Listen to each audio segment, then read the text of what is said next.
Hi everyone, your friend James here, and today we have a vehicle from my favorite category, cheap, hard-bodied scale trucks. With the popularity of WPL's B series, the competition has been working hard to replicate WPL's formula, but few have had the same success. Landa is the latest contender in the hard-body RTR scale truck market with their P06, a self-proclaimed 1/12th scale but actually 1/14th scale or so, unlicensed Unimog featuring portal axles. To begin, let's see how the P06 was delivered. Pre-built and pre-painted at the factory, the user only needs to install a few plastic components to complete the Unimog. All the accessories needed to complete the truck come in this handy little package. We have a 2S 1200 mAh battery, a USB charger, a heatsink for the 260 sized motor, the manual, spare leaf springs, and finally all the components needed to finish the vehicle like mirrors, lenses, windshield wipers, handles, and a snorkel. Installing the scale components was not all that difficult, taking about 5 minutes or maybe less. The fit and finish did leave a lot to be desired though. The windshield wipers were hard to install. The handlebars did fall off, and I had to use the spares, which were thankfully included. And you'll see here that I accidentally installed the wing mirror on the wrong side of the vehicle. So this is not something that was mentioned in the manual.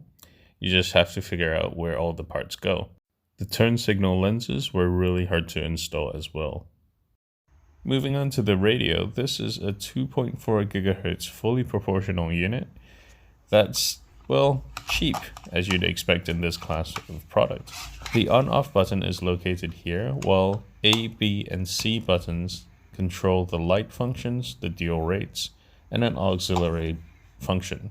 I like that they have the instructions printed on the back of the radio. 2 AAA batteries provide power to the unit.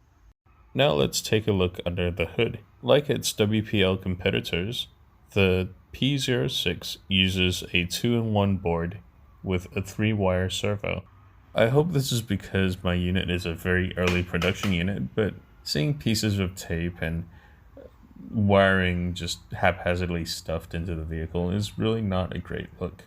One of my headlights failed almost immediately because the wire was under stress. Speaking of lights, the rear lights are non-functional from the factory, but they will be upgradable in the future. In its stock form, the P06 is powered by a 260 sized motor, where the power is delivered to the front and rear portal axles through counter-rotating drive shafts. Let's look at some details with the body back on. The battery bay is conveniently located under the hood. The hobby shop I bought this truck at happened to have a little Mercedes badge that fit the vehicle, so I bought that. I used some warm colored LED lights for my headlights. And you can see with the plastic components, there's a lot of detail to this vehicle. The doors open, and the interior is, I'd say, moderately detailed. I found that you could fit a 3.75-inch figure in this cabin without too much trouble. Because of its cost, the Landa P06 uses leaf springs for both the front and rear axles. The front wheels adhered to the ground quite well, while the rear axle was a little stiff. Finally, the sides and the rear of the bed do fold down for a wider or longer payload.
The Landa P06 is a true contender for its WPL counterparts.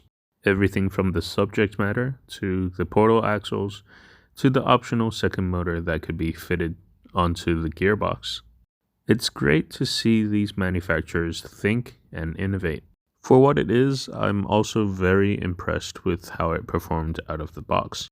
The soft wheels and the portal axles do help the P06 get over more than what you might think.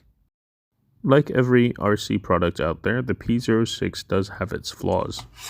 My biggest gripe would be the transmitter. It's very cheap feeling, even more so than the WPL ones. And it kind of defeats the purpose of having a 3-wire servo if you can't really control it precisely. My AAA batteries didn't make good contact with the terminals within the radio, meaning that control was very spotty.